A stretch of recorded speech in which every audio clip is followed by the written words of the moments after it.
നമസ്കാരം കൂട്ടുകാരെ, wedding agreement എന്ന സീരീസിന്റെ കഥ പറയുന്ന മൂന്നാമത്തെ എപ്പിസോഡാണിത്. മുൻഭാഗങ്ങൾ കാണാൻ താല്പര്യപ്പെടുന്നവർ ഡിസ്ക്രിപ്ഷനിൽ കൊടുത്തിട്ടുള്ള ലിങ്കിൽ ക്ലിക്ക് ചെയ്യുക. കഴിഞ്ഞ എപ്പിസോഡിന് അവസാനം നമ്മൾ കണ്ടത് താരിയും ബിയാനും കോടതിയിൽ ഡിവോഴ്സ് കേസ് ഫയൽ ചെയ്ത് പിരിയലിന്റെ വക്കിലെത്തി നിൽക്കുന്നതായിരുന്നു. അങ്ങനെ ആ ദിവസം എത്തി. കോടതിയിലെ വിധി ദിനം. കോടതി ഇരുവർക്കും ഡിവോഴ്സ് അനുവദിക്കുകയാണ്. അബദ്ധത്തിലാണെങ്കിലും ബിയാൻ മുത്തലാഖ് ചൊല്ലിയതുകൊണ്ട് അവരിരുവരും ഇനി വിവാഹിതരല്ല, വിവാഹമോചിതരാണ് എന്ന് കോടതി വിധിച്ചു. കോടതിയുടെ ആ വിധി ഏവരെയും ഏറെ വേദനിപ്പിക്കുന്നതായിരുന്നു. രണ്ട് കുടുംബങ്ങളും താരിയും ബിയാനുമടക്കം ദുഃഖത്തോടെയായിരുന്നു ആ വിധി കേട്ടത്. കോടതി വിധിക്ക് ശേഷം കുറച്ചുനാൾ വല്യമ്മയും വല്യച്ഛനും താരിയുടെ കൂടെ നിന്നിരുന്നു. അന്നൊരു ദിവസം വല്യച്ഛനും വല്യമ്മയും ചേർന്ന് ഫാത്തിഹിനെ ഭക്ഷണം കൊടുക്കാൻ ശ്രമിക്കുകയാണ്. പക്ഷേ വാപ്പ ബിയാനെ കാണണം എന്ന് പറഞ്ഞ് വാശി പിടിച്ച് ഫാത്തിഹ് ഭക്ഷണം കഴിക്കാൻ കൂട്ടാക്കുന്നുണ്ടായിരുന്നില്ല.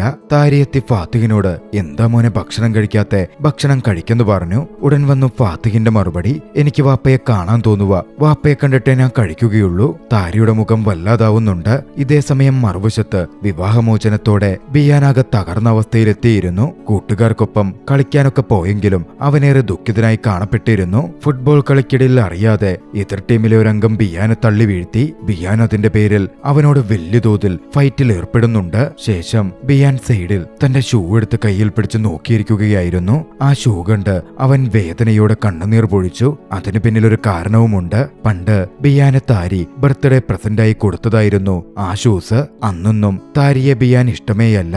ബിയാന്റെ ബർത്ത്ഡേക്ക് താരി വാങ്ങിവെച്ച ഷൂസ് ആയിരുന്നു അത്. ബിയാൻ ബർത്ത്ഡേയുടെയെന്ന് താരിയെ കാണാൻ എത്തിയതേയില്ല.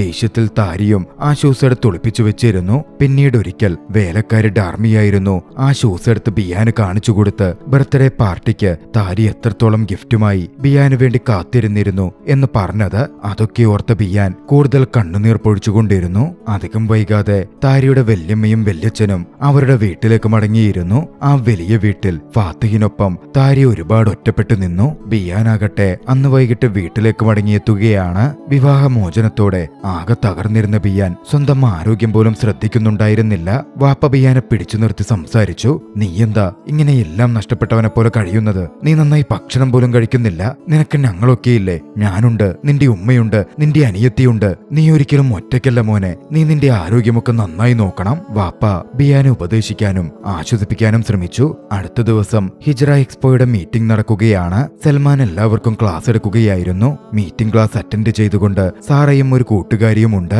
കൂട്ടുകാരി സാറയ്ക്കടുത്ത് സൽമാൻ എത്ര സുന്ദരനാണല്ലേ എന്നൊരു കമന്റ് പറഞ്ഞു. അത് കേട്ടിരുന്ന സാറയുടെ ഓർമ്മകൾ വിദേശത്ത് വെച്ച് നടന്ന കുറച്ച് കാര്യങ്ങളിലേക്ക് പോയി. വിദേശത്ത് സാറ് എത്തിയ ദിവസം സൽമാൻ തന്നെ പിക്ക് ചെയ്യാൻ വരും എന്നറിയിച്ചിരുന്നു. അതുകൊണ്ട് തന്നെ സൽമാനെ കോൾ ചെയ്യാൻ സാറ ശ്രമിക്കുകയാണ്. അവളങ്ങനെ നിൽക്കെ അവൾക്കടുത്തേക്ക് ഒരു സ്ത്രീ കടന്നു വന്നു. ആയിഷ എന്നവർ സ്വയം പരിചയപ്പെടുത്തി. കൂട്ടത്തിൽ സൽമാന്റെ സുഹൃത്താണെന്നും പറഞ്ഞു. പിന്നാലെ സൽമാനും അങ്ങോട്ടേക്കെത്തി. സൽമാൻ സാറയോട് സംസാരിച്ചു. സാറയുടെ യാത്രയൊക്കെ എങ്ങനുണ്ടായിരുന്നു എന്ന് തിരക്കി. ശേഷം സൽമാൻ തന്റെ സുഹൃത്തുക്കൾക്കൊക്കെ സാറയെ പരിചയപ്പെടുത്തി. അടുത്ത ദിവസം സാറയും സൽമാനും ആയിഷയും പുറത്തുപോയിരുന്നു. ഒരു കഫേയിൽ അവർ ഭക്ഷണം കഴിക്കാനിരുന്നു. ആ സമയം സൽമാൻ സാറയോട് സംസാരിച്ചു. സാറ വിദേശത്തേക്ക് വന്നതിൽ താൻ സന്തുഷ്ടനാണ് എന്ന് സൽമാൻ അറിയിച്ചു. കൂട്ടത്തിൽ അവളുടെ നഷ്ടത്തിന് തന്റെ അനുശോചനങ്ങൾ അറിയിക്കുന്നു എന്നും പറഞ്ഞു. അത് കേട്ട ആയിഷ തിരക്കി, എന്തിനാണ് സൽമാൻ അനുശോചനം അറിയിച്ചത്? സൽമാനായിരുന്നു മറുപടി പറഞ്ഞത്. സാറയുടെ ഭർത്താവ് അലി കുറച്ചു നാളുകൾക്ക് മുമ്പ് ഒരപകടത്തിൽ മരണപ്പെട്ടു. അതിനാണ് ഞാൻ അനുശോചനം അറിയിച്ചത്. അത് കേട്ടതും ആയിഷയും അവളോട് അനുശോചനം അറിയിച്ചു. സാറ ആ സമയം സൽമാനോട് സൽമാന്റെ വിവാഹം കഴിഞ്ഞോ എന്ന് തിരക്കി. ഇല്ലെന്നും താൻ ഒരാൾക്ക് വേണ്ടി കാത്തിരിക്കുകയാണ് എന്നുമായിരുന്നു സൽമാന്റെ മറുപടി. ആയിഷയ്ക്കും സൽമാനുമൊപ്പം അവിടെ മുഴുവൻ സാറ ചുറ്റിക്കറങ്ങിയിരുന്നു. എല്ലായ്പ്പോഴും അവർ ഒന്നിച്ചായിരുന്നു. പ്രാർത്ഥനയിലും സന്തോഷങ്ങളിലും വിനോദങ്ങളിലും അവർ ഒന്നിച്ചു നിന്നു.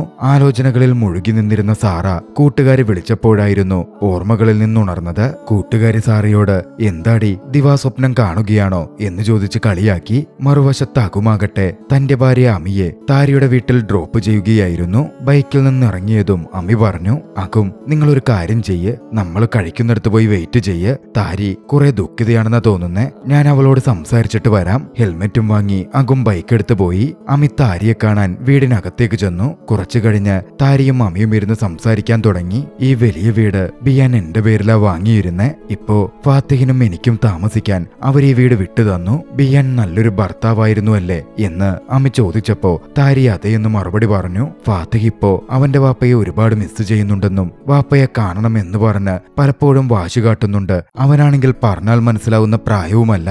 എന്തു ചെയ്യുമെന്ന് എനിക്കൊരു പിടുത്തവും കിട്ടുന്നില്ല എന്നും താരി അമിക്കടുത്ത് പറഞ്ഞു. അമി താരിയെ ആശ്വസിപ്പിക്കാൻ ശ്രമിച്ചു. ആ ഒരു കാലയളവിൽ താരിയുടെ ബിസിനസ് ഒക്കെ നോക്കി നടത്തിയത് അമിയായിരുന്നു. അമിയോട് താരി അതിനുള്ള നന്ദിയും പറയുന്നുണ്ട്. അടുത്ത ദിവസം മസ്ജിദിൽ സാറയടക്കം കുറേയധികം പേർ പ്രാർത്ഥനയിൽ പങ്കെടുക്കുന്നുണ്ടായിരുന്നു. പ്രാർത്ഥന കഴിഞ്ഞ് സാറ പുറത്തു വരുമ്പോ ബിയാൻ പ്രാർത്ഥന കഴിഞ്ഞ് പുറത്തുണ്ട്. സാറ ബിയാൻ അടുത്തു ചെന്ന് സംസാരിച്ചു. കൂട്ടത്തിൽ ലഞ്ചിനായി അവൾ ക്ഷണിക്കുകയും ചെയ്തു. ബിയാനും അവളുടെ കൂടെ പോയി. സാറ ലഞ്ചിന് ഓർഡർ ചെയ്തത് സോട്ടോ ബിറ്റാരിയായിരുന്നു. ബിയാന് ഏറെ ഇഷ്ടപ്പെട്ട വിഭവമാണത്. താരി എപ്പോഴും അവനത് ഉണ്ടാക്കി കൊടുക്കാറുണ്ടായിരുന്നു. അന്ന് സോട്ടോ ബിറ്റാരി കഴിച്ചുകൊണ്ടിരിക്കെ ബിയാൻ ആ ഓർമ്മകൾ വന്നു. സോട്ടോ ബിറ്റാരി എങ്ങനെയുണ്ട്? ഇവിടെ നല്ല സോട്ടോ ബിറ്റാരി കിട്ടും എന്ന തരത്തിൽ സാറ പറഞ്ഞപ്പോ ഇതിലും നന്നായി താരി ഉണ്ടാക്കാറുണ്ട് എന്നായിരുന്നു ബിയാൻ പറഞ്ഞത്. പിന്നാലെ താരിയുടെ വിശേഷം സാറ് ചോദിച്ചു. ബിയാനൊന്നും വിട്ടു പറഞ്ഞില്ല. അവൾ നന്നായിരിക്കുന്നു എന്ന് മാത്രം പറഞ്ഞൊഴിഞ്ഞു. അവരുടെ സംസാരം സാറയുടെ മുൻഭർത്താവ് അൽദിയിലേക്ക് തിരിഞ്ഞു. അൽദിക്ക് അങ്ങനൊന്നും വരാൻ പാടില്ലായിരുന്നു. ഒക്കെ അള്ളാഹുവിന്റെ വിധിയാണ് എന്ന മട്ടിലൊക്കെ ബിയാൻ പറയുന്നുണ്ട്. അതൊക്കെ കേട്ട് സാറ വേദനിക്കുന്നത് ബിയാന് കാണാമായിരുന്നു. ബിയാൻ ഉടനടി ടോപ്പിക്ക് ചേഞ്ച് ചെയ്തു. അവളുടെ ജോലിയെപ്പറ്റിയും മറ്റും ചോദിച്ചു. സാറ പറഞ്ഞു, ഇപ്പോ കുറച്ച് ജോലി തിരക്കൊക്കെയുണ്ട്. ഞാനിപ്പോ ഇവിടെ ഒരു ഹിജറ എക്സ്പോ കമ്മിറ്റിയിൽ മെമ്പറായി വർക്ക് ചെയ്തുകൊണ്ടിരിക്കുക. നീ വിദേശത്ത് പോയിരുന്നല്ലോ, ആ യാത്രയും നിന്റെ സുഹൃത്തുക്കളുമൊക്കെ എന്തു പറയുന്നു എന്ന് ബിയാൻ തിരക്കി. എല്ലാവരും നന്നായിരിക്കുന്നു, യാത്ര നന്നായിരുന്നു എന്നായിരുന്നു അവളുടെ മറുപടി. ആ സമയം അവളുടെ ഓർമ്മകൾ ആയിഷയിലേക്ക് തിരിഞ്ഞു. വിദേശത്തായിരുന്നപ്പോൾ ആയിഷയും സാറയും എപ്പോഴും ഒന്നിച്ചായിരുന്നു. എല്ലാ കാര്യത്തിനും സാറയ്ക്കൊപ്പം ആയിഷയുണ്ടായിരുന്നു. വളരെ പെട്ടെന്ന് തന്നെ അവർ അടുത്ത സുഹൃത്തുക്കളായി മാറി. ആയിഷ തനിച്ചായിരുന്നു താമസിച്ചിരുന്നത്. സാറ അതിനെപ്പറ്റി ഒരിക്കൽ ആയിഷയോട് ചോദിച്ചു. ആയിഷ മറ്റൊരു മതത്തിൽ നിന്നും ഇസ്ലാമിലേക്ക് മതം മാറി വന്നതാണ്. ആയിഷയുടെ കുടുംബം അതൊട്ടും അംഗീകരിച്ചിരുന്നില്ല. അതുകൊണ്ട് തന്നെ അവളേറെ ഒറ്റപ്പെട്ട അവസ്ഥയിലായിരുന്നു. അന്ന് സൽമാനായിരുന്നു ആയിഷയെ കൂടെ നിന്ന് സപ്പോർട്ട് ചെയ്തത്. ആയിഷയ്ക്ക് ഇസ്ലാം മതത്തിന്റെ മനോഹാരിതയെപ്പറ്റി പറഞ്ഞുകൊടുത്തതും അവൾക്ക് വേണ്ട സഹായങ്ങൾ ചെയ്തു കൊടുത്തതും എല്ലാം സൽമാനായിരുന്നു. അന്ന് ആയിഷയെ ആശ്വസിപ്പിച്ച് സാറ അവളെ ചേർത്തു പിടിക്കുന്നുണ്ട്. ആലോചനകളിൽ മുഴുകിയിരുന്ന സാറ ബിയാൻ വിളിച്ചപ്പോഴായിരുന്നു ഉണർന്നത്. എന്താ, പകൽ സ്വപ്നം കാണുകയാണോ? ബിയാൻ ചോദിച്ചു. ഇല്ലെന്ന് പറഞ്ഞ് സാറ പതിയെ അതിൽ നിന്നൊഴിഞ്ഞു മാറി. അന്ന് രാത്രിയിൽ സാറയും വാപ്പയും ഒന്നിച്ചായിരുന്നു ഭക്ഷണം കഴിച്ചത്. ഭക്ഷണം കഴിഞ്ഞ് സാറ പാത്രങ്ങളൊക്കെ എടുത്തു വെക്കാൻ തുടങ്ങി. ആ സമയം വാപ്പ ചോദിച്ചു, സൽമാൻ അവിടെ അപ്പാർട്ട്മെന്റിൽ ഒറ്റയ്ക്കല്ലേ താമസിക്കുന്നേ? നിനക്ക് അവന്റെ കൂടെ അവിടെ തങ്ങിയാൽ അവന് കുറെ കാര്യങ്ങളിൽ സഹായമാവില്ലേ? എക്സ്പോയുടെ കാര്യത്തിലൊക്കെ നിനക്ക് സഹായിക്കാൻ പറ്റില്ലേ? അത് ശരിയാവില്ല. എനിക്ക് വാപ്പയെ നോക്കാനുണ്ട്. അതൊന്നും നീ നോക്കണ്ട.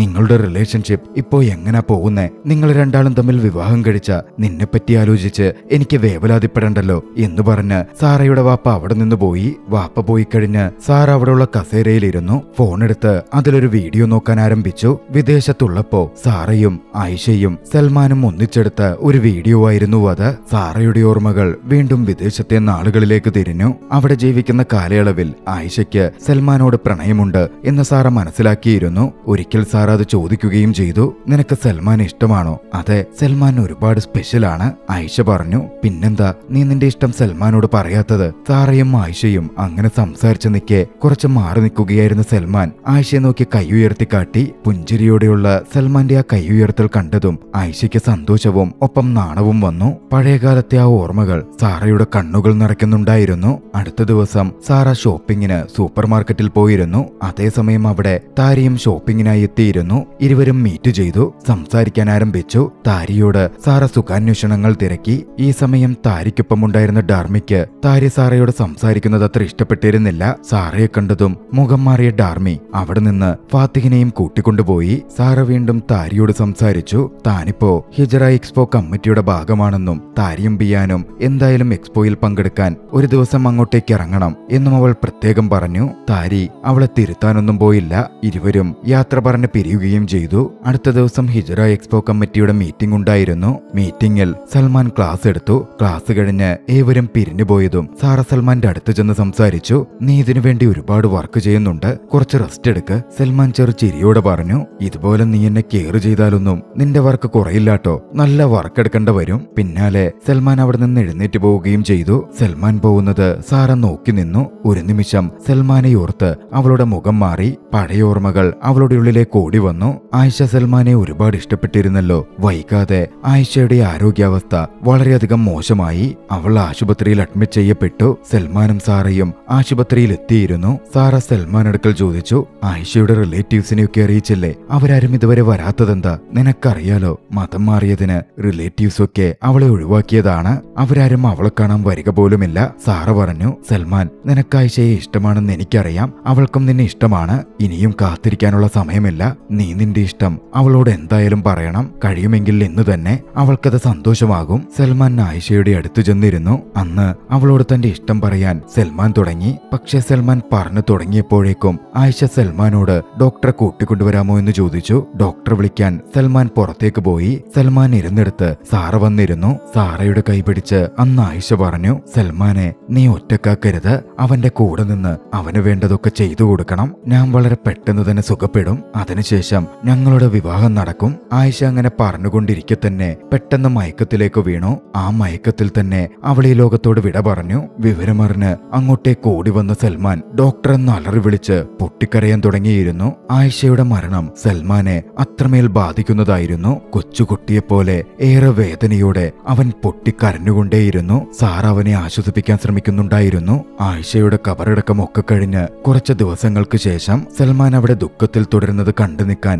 സാറയ്ക്ക് സാധിക്കുന്നുണ്ടായിരുന്നില്ല. നാട്ടിലേക്ക് മടങ്ങിപ്പോവാൻ സാറ ടിക്കറ്റ് ബുക്ക് ചെയ്തിരുന്നു. സൽമാനോടും അവിടെ നിൽക്കണ്ടെന്നും അവനും കൂടിയാണ് താൻ ടിക്കറ്റ് ബുക്ക് ചെയ്തിരിക്കുന്നതെന്നും തന്റെ കൂടെ കുറച്ചുനാൾ നാട്ടിലേക്ക് വരാനും സാറ ആവശ്യപ്പെട്ടു. അങ്ങനായിരുന്നു സാറയും സൽമാനും നാട്ടിലേക്ക് തിരികെയെത്തുന്നത്. സാറ ആലോചനയിലായിരിക്കെ ബിയാന്റെ അനിയത്തി കിനാൻ അങ്ങോട്ടേക്ക് വന്ന് സാറയെ വിളിച്ചു. താനും ഹിജ്റ എക്സ്പോയിൽ ഒരു മെമ്പറാണെന്നും ആവശ്യമായ സഹായങ്ങളൊക്കെ ചെയ്തു തരണം എന്നും കിനാൻ സാറയോട് പറഞ്ഞു. അതിനെന്താ, എപ്പോഴും ഞാൻ കൂടെ ഉണ്ടാകും. പിന്നെ താരിയെയും ബിയാനെയും ഞാൻ എക്സ്പോയിലേക്ക് ക്ഷണിച്ചിട്ടുണ്ട്. താരി നിനക്ക് സഹായത്തിന് എന്തായാലും ഉണ്ടാവുമല്ലോ എന്ന് സാറ ചെറു പുഞ്ചിരിയോടെ പറഞ്ഞു. അപ്പോഴാണ് കിനാൻ സാറയും ബിയാനും ഡിവോഴ്സായ വിവരം സാറയെ അറിയിക്കുന്നത്. സാറ അത് കേട്ടത് ഒരു ഞെട്ടലോടെയായിരുന്നു. സാറയും ഡെർമിയും വീട്ടിൽ പാചകം കഴിഞ്ഞ് ഭക്ഷണമൊക്കെ എടുത്തു വെക്കുകയായിരുന്നു. കഴിക്കാൻ തുടങ്ങാനിരിക്കുമ്പോ ആരോ ബെല്ലടിക്കുന്ന ശബ്ദം കേട്ടു. താരി ചെന്ന് വാതിൽ തുറന്നു. അങ്ങോട്ടേക്ക് എത്തിയിരുന്നത് സാറയായിരുന്നു. സാറയെ അവിടെ കണ്ടതും താരി അതിശയത്തോടെ ഒരു നിമിഷം നോക്കുന്നുണ്ട്.